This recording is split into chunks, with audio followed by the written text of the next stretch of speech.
नमस्ते। एक अद्भुत शब्द जिसका अर्थ होता है कि इस ईश्वर के अंश को मेरे अंदर के ईश्वर का अंश प्रणाम करता है ना, एक छोटे से शब्द में अद्भुत अर्थ छुपा।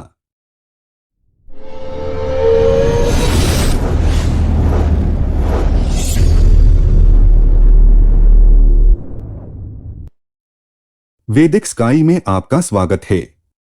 ऐसी ही कई अद्भुत अविश्वसनीय बातें हैं हिंदू सनातन धर्म की।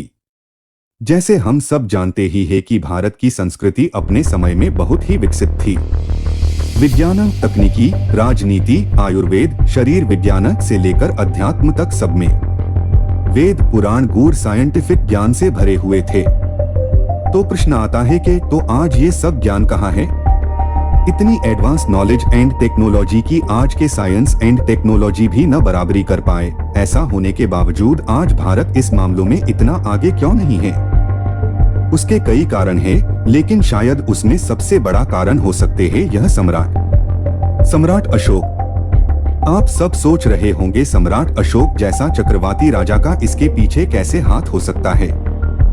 जैसे कि हम सब जानते हैं, कलिंग का युद्ध लड़ने के बाद उसमें हुई देख के वह खूब आहत हो गए और उन्होंने हिंसा का मार्ग छोड़कर अहिंसा का मार्ग अपनाया। लेकिन कई लोगों को उनके 9 सदस्यों वाली गुप्त सभा के बारे में नहीं पता है। माना जाता है कि हृदय परिवर्तन होने के बाद सम्राट अशोक ने हिंसा छोड़ कभी न युद्ध करने और कहीं भी हिंसा न होने देने का प्रण लिया था।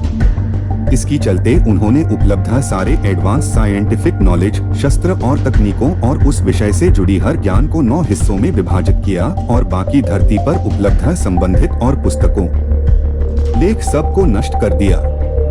हर 9 विषयों की एक एक किताब बनाकर 9 उनके खास विश्वासु सदस्यों को दे दी। और ऐसे अशोक 9 मेन सीक्रेट सोसाइटी अस्तित्व में आई और तब से वह गुप्त 9 सदस्यों का गण हिमालय में किसी गुप्त स्थान में वास करने लगे। ऐसा माना जाता है कि ये 9 अज्ञात पुरुष रसायन विज्ञान, ब्रह्मांड विज्ञान, संचार, गुरुत्वाकर्षण, प्रकाश, सूक्ष्म जीव विज्ञान, प्रचार, शरीर विज्ञान और समाज शास्त्र जैसे विभिन्न विषयों के विशेषज्ञ थे। रिकॉर्ड बताते हैं कि अशोक ने अपने 9 अज्ञात सैनिकों को अपनी गोपनीयता बनाए रखने का निर्देश दिया था। यदि कोई सदस्य मर जाता है, बीमार हो जाता है या किसी अन्य कारण से जारी रखने में असमर्थ होता है, तो एक योग्य सदस्य को उत्तराधिकारी के रूप में उसकी जगह लेने के लिए चुना जाएगा। और समाज हमेशा की तरह 9 सदस्यों के साथ हर समय उपस्थित रहेगा। यह उच्च स्तर का ज्ञान था जिसमें माना जाता है कि इंटर प्लैनेटरी ट्रैवल, विमान शास्त्र, पृथ्वी और एलियंस के बीच की संचार तकनीक, छूते ही पल भर में मृत्यु हो जाए ऐसे रसायन जैसी तकनीक शामिल थी।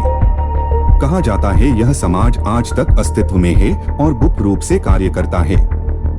आज भी हिमालय के पहाड़ों में कोई कुदरती आपदा में वह मंदिरों, गांवों में आज भी लोगों की मदद करते हैं। सम्राट अशोक का मानना था कि मनुष्य जो भी नई तकनीक, नया ज्ञान प्राप्त करता है तो उसका उपयोग पहले वो दूसरों को दबाने, नुकसान करने, खुद का आधिपत्य जमाने में पहले करते हैं और बाद में उपयोग समाज कल्याण के लिए करता है।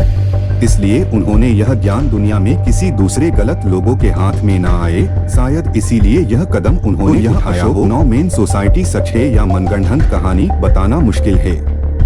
आपका इस बारे में क्या मानना है? कमेंट में जरूर बताएं।